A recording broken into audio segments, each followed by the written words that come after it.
the very wheel itself bends around. Without further ado, here are your hosts, Bill, Rob, and Rich.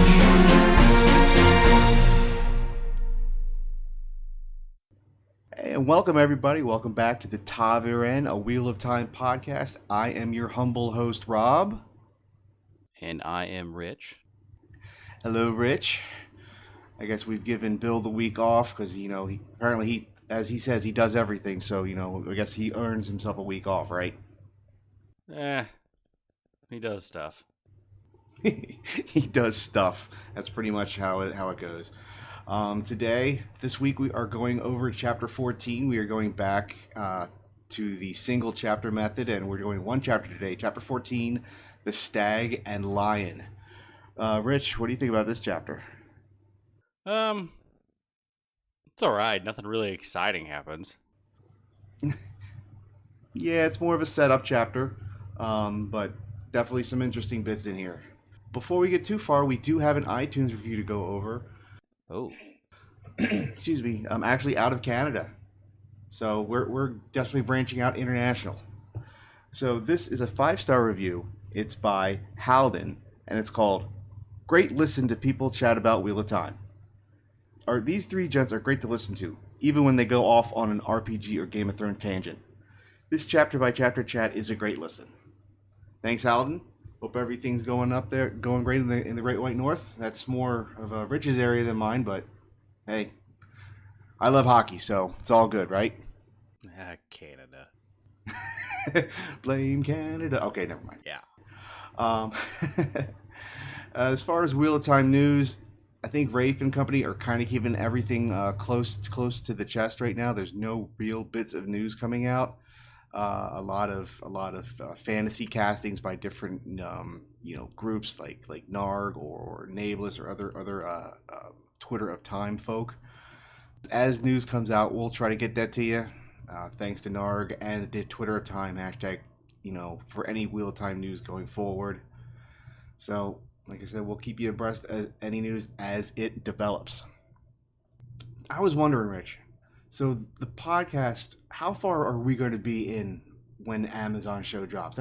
That's slated for what, early 2021 or late 2020? Oh, we'll be in book 2. You think? I think we might even be beginning of book 3. Maybe. So Mr. Taskmaster Bill keeps us on pace, right? Maybe. Readings of the Gmode, Chapter 10. Leave taking. Parents' axe. What an introduction to such a pivotal and amazing weapon. Tam anchoring the boys real quick. All Rand had to say was that Tam was cool with it, and no one said anything. Oh, except for the Aes Sedai. LOL. Oh, and look who it is. Egwene. She's probably the only one of the kids that packed food. And she wasn't taking no one's bullshit. She was going. And because she is a strong-willed woman like every other woman in this world, that was that. I know others say, part of the pattern, a lot. But I really feel like Moiraine should trademark it for herself, as she says it so much. Moiraine, we don't have any jelly. It's part of the pattern. Moiraine, the girl cannot come with us. It's part of the pattern, old friend. Moiraine, do you have change for 2 marks? Of course. It's part of the pattern. Oh, hey, Tom! I love how 5 were leaving, and then, probably because it was part of the pattern, 2 more beloved characters joined this fellowship, we'll say. There, I said it. This story would be nothing without its Glee Man. Now, if you pay attention, there's more foreshadowing. I won't say much. I know Rich isn't that far ahead, but young bull asking about wolves, LOL. Once you finish this series, and you put some time between yourself and these books, you'll pick up the Eye of the World again, and as you read, you will see the map that was always right there in front of us, hidden in Jordan's text. Nice chapter. Very chill until the end. Rand, I'm also homesick for the rivers too. I just weep for the old blood. And so does the Drakkar Noir. Chapter 11. The Road to Terran Ferry. Yeah, so we all know that the Drakkar are vampires a la Wheel of Time style. Doesn't make them any less creepy. Stalking their prey, hunting the party, they move faster towards their goal. Crossing the Terran. I love how the boys think they are on this chill vacation at first. Like, let's get some pies at Watch Hill and some tea. They're finding out this isn't a simple jaunt across this countryside.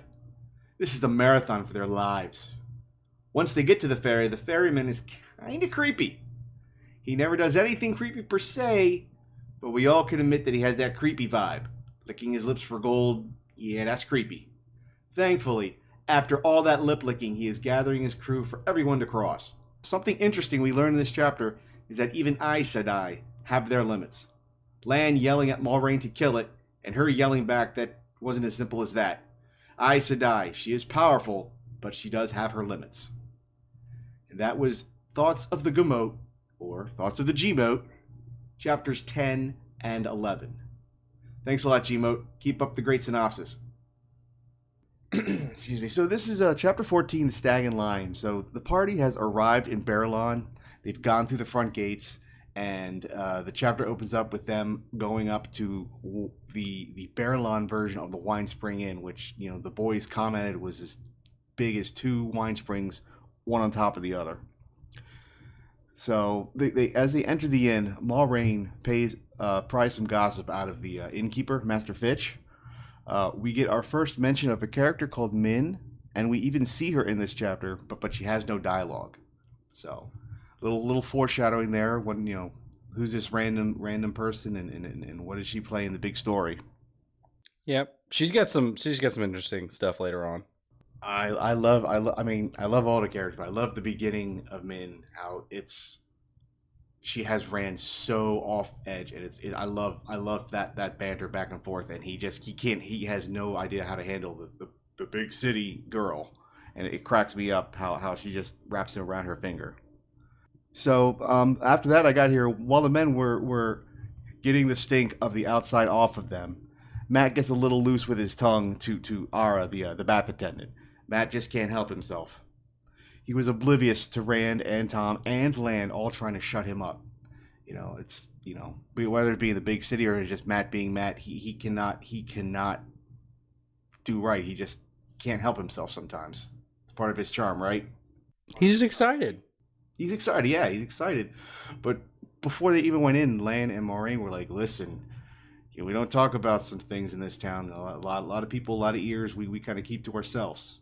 So, you know, I guess he gets in the big tub, he gets all loose, and he just starts like, hey, Charles, I'll tell you about Charlie's butt. And they're all like, shut it, zip it, zip-a-ta. Basically. Yeah, and Matt's just like, no, blah, blah, blah, blah, blah. Until, you know, Lan's like, all right, shut it or I'll shut it for you.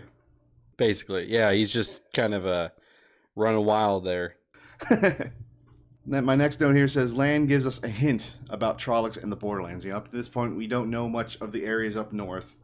There are always Trollocs in the Borderlands, and this is our first hint of you know, north is where the main conflict has been ongoing. You know, if people talk about the war 1,000 years ago or 100 years ago, the Trollocs came, but along the Borderlands, there's always conflict. The little backstory of Lan, you know, we know he's a hardened soul, but where he comes from, it seems everybody's a hardened soul, right? Yeah, you know, they're talking about politics that are happening and the wars that are going all around them, but nothing yet so far that's affecting them. No, it's all up north. That's, you know, how they refer to it, up north. So while at dinner, we get a name to the false dragon. Logain. Master Logain. So we get our first mention of Logain. He must be the false dragon that everybody's talking about. Sounds like Rogaine. Yeah, I think of the Eric Clapton song, Cocaine. Oh, I don't even know that song. Oh no, Logain, cocaine. Okay, I might have to cut that one out, so sorry. No, leave it in. It's a terrible joke that you made. You get to suffer for that. No, gosh. Oh. Yeah, I know. Bad jokes. That's my thing, huh? Yep. So Rand, you know, the people have dinner, they all go to let's get a good night's sleep, and in the morning, you know, we have a full day. You know, if you boys want to go see the big city, that's fine. Go get some rest. So the boys go to sleep, and of course, Rand has another dream. This one, he starts off running down an endless corridor with many doorways. So it's kind of a generic kind of dream sequence where you're just running down an endless hall and there's doors all around. I have a note here that says one of the doorways that Rand kind of randomly picked opens up to a stone balcony, and as Jordan put it, an impossible sky that could not exist. I love the scenery or the explanation there. It's, I guess, was it like a red sky with just storms and everything brewing? Correct? Yeah, I think that's basically what was happening there.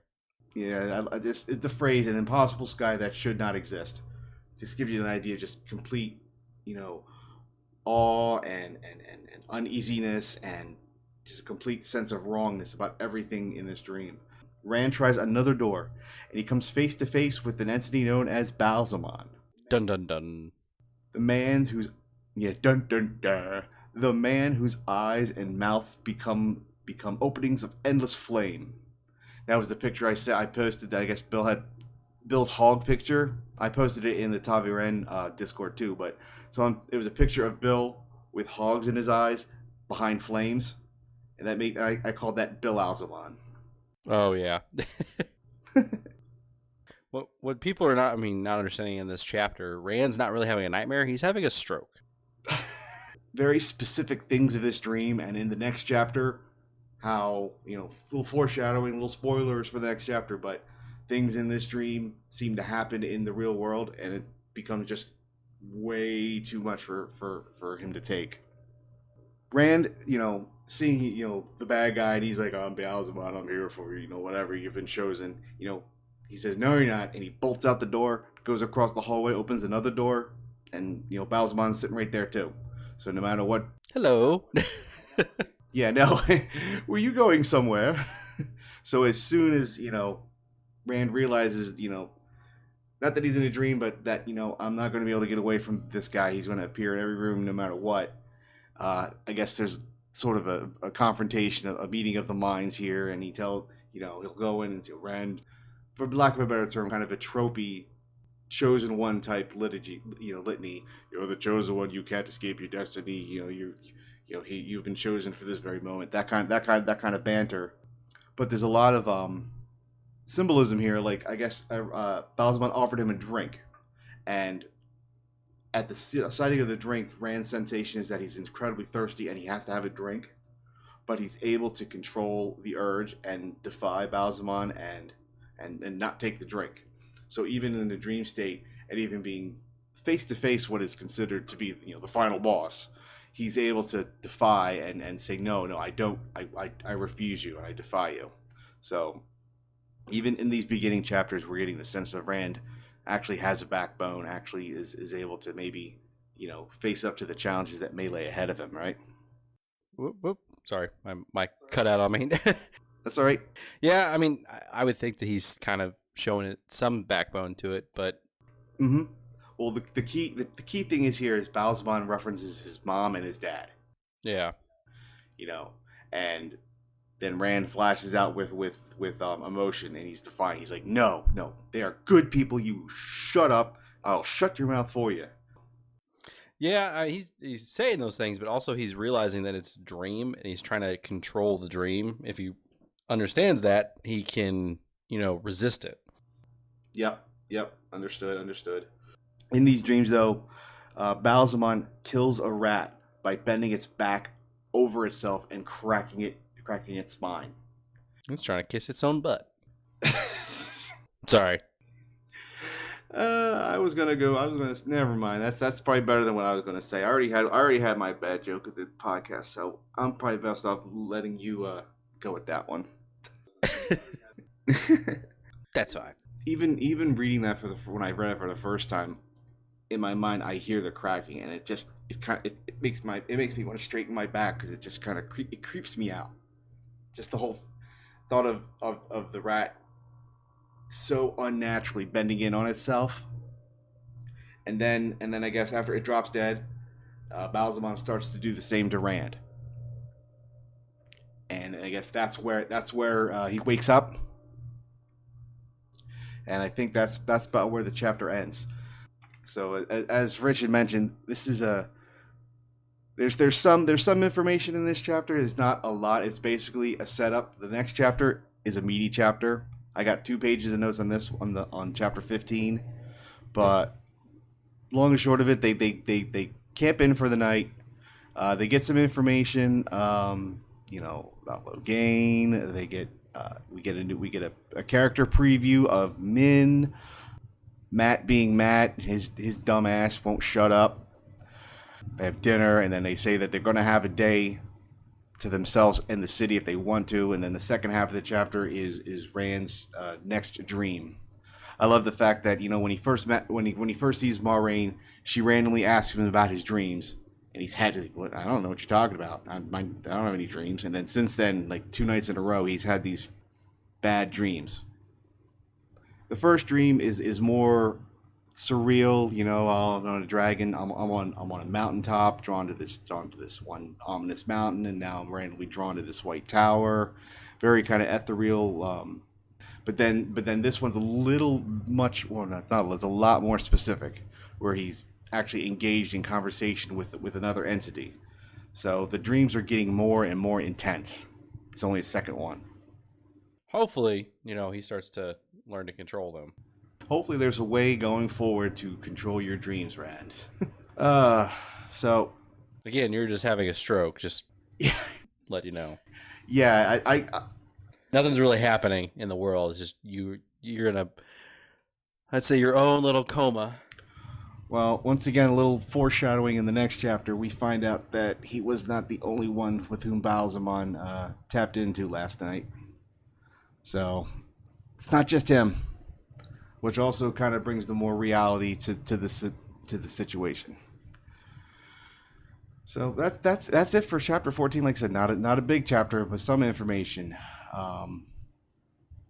Good. That will take us on to readings with Rob.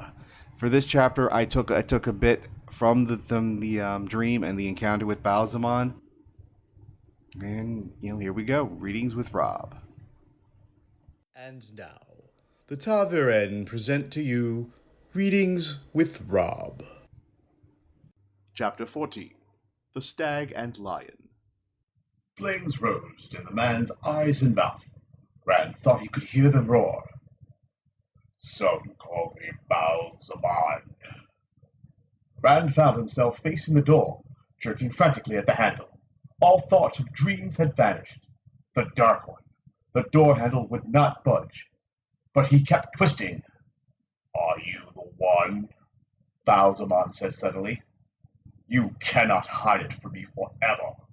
You cannot even hide yourself from me. Not on the highest mountain or in the deepest cave.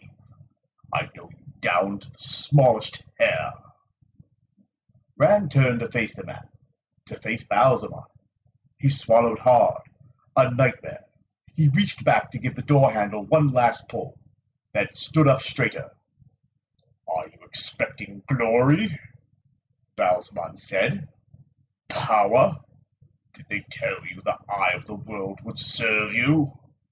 What glory or power is there for a puppet?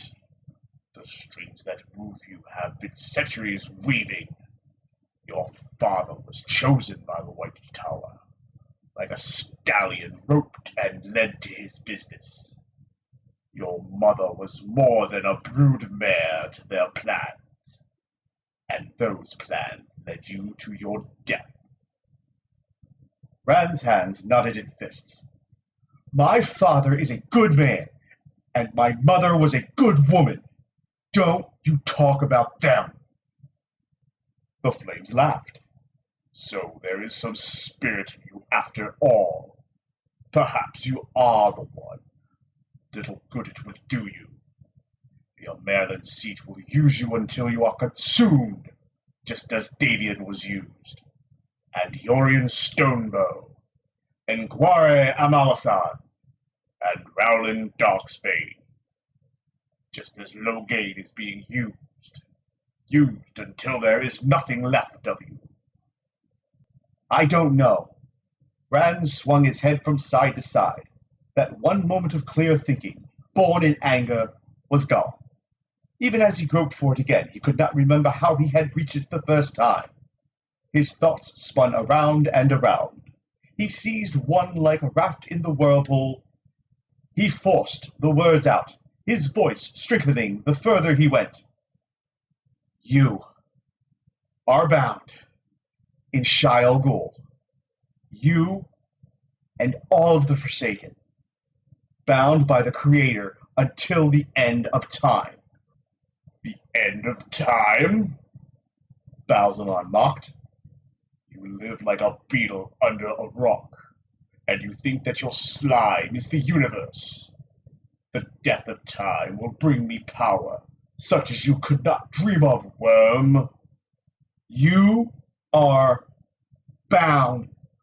Fool! I have never been bound.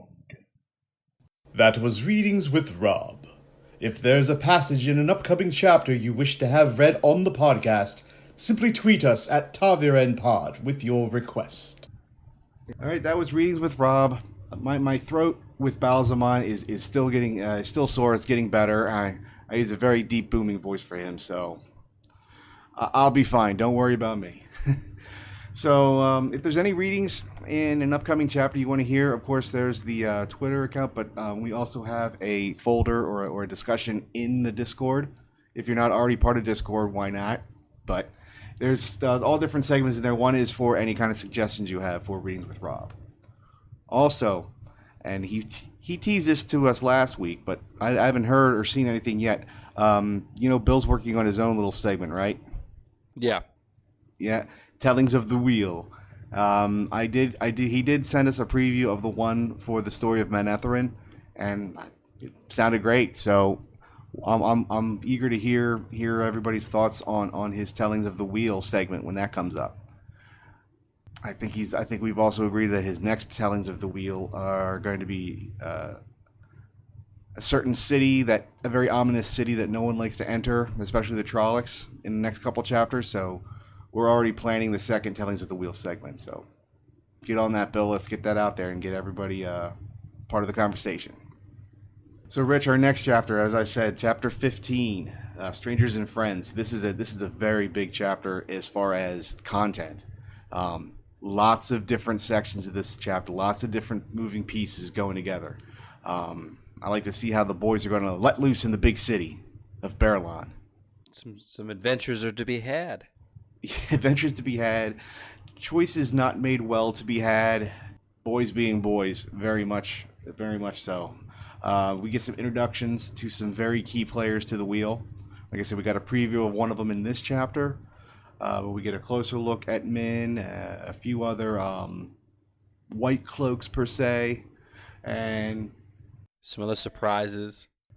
Yep, and old friends reunited, maybe. Nah. Potentially, maybe, who knows?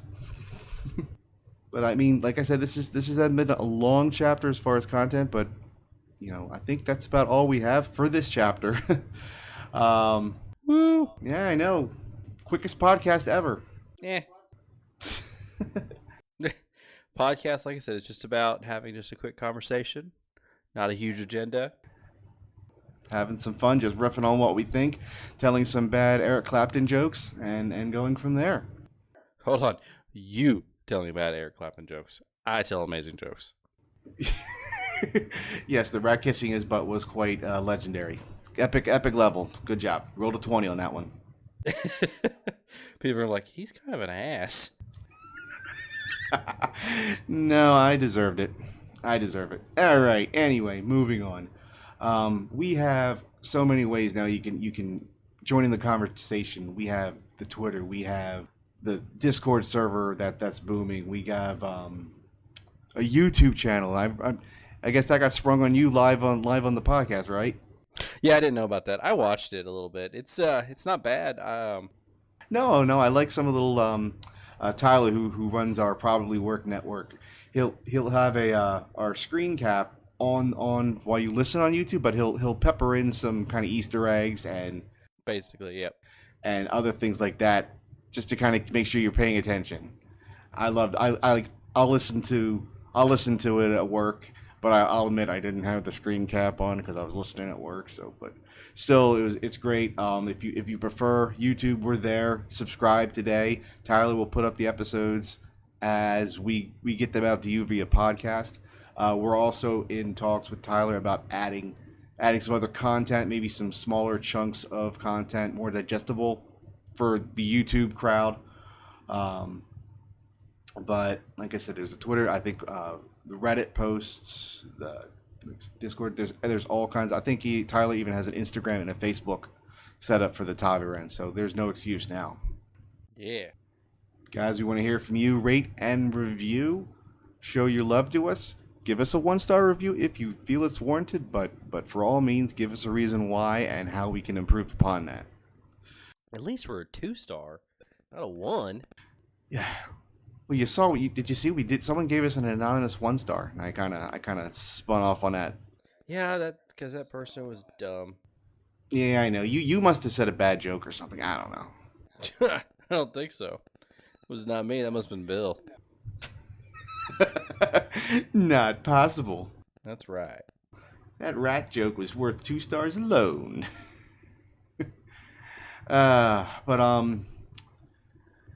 Jaunt down some of the other podcasts that we have. I know that Rich and Bill have the Role RPG Golden Years, where they are working through what's it, Romancing Saga? Is that the game you guys are on? Yes, we're doing stuff. I mean, stuff's getting done. I know that one. From what I'm told, that's a beast of a game, but you guys are making it through. So, I mean, we play games sometimes. I had never played that one, so more power to you guys. Yep. You play games. Sometimes there's a Twitter poll. Sometimes Bill remembers the update. Sometimes he doesn't. So, all right, guys. Until then, until next week, we'll see you, I guess, at the Stag and Lion with strangers and friends. Take care, guys. Bye, everyone. Bye.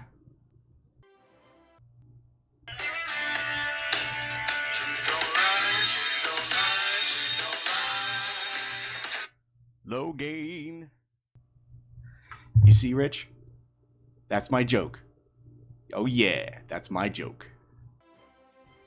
Thank you for listening. If you want to continue the conversation, tap into the One Power and contact us on Twitter at TavirenPod. You can also contact Bill at Matunica and Rich at HaleBlue1569. You can also reach Rob at his website, digging, D-I-G-G-I-N, diggingdeepsports.com. And, as always, we will see you at the Wine Spring Inn. Here's to another great podcast, gentlemen. Cheers! Ah, damn it, Bill, not again! Brad, can you get another round of pints for me and the boys? Yes, again. No, Bill this time. Thank you, Brad, much appreciated. Now, where were we, men? Actually, I believe it's Rich's turn at the Stones table. What's that you say? No, I don't think old Set'll have that ready.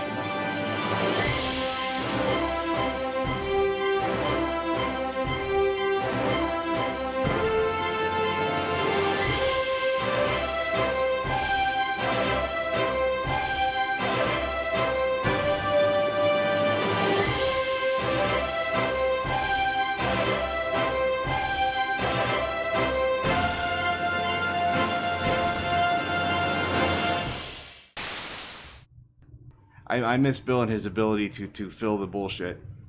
fill in the gaps of bullshit with bullshit.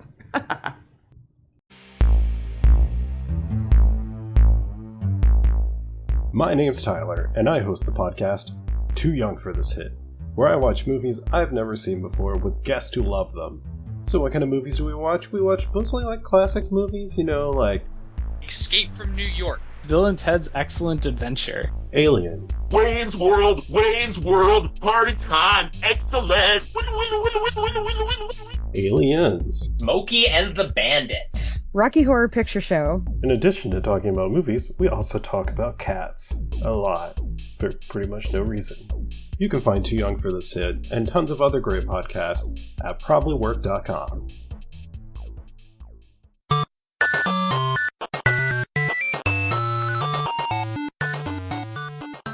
This has been a presentation of the We Can Make This Work Probably Network. Follow us on Twitter at probablywork for more of our questionable content. Also, we have a website called probablywork.com.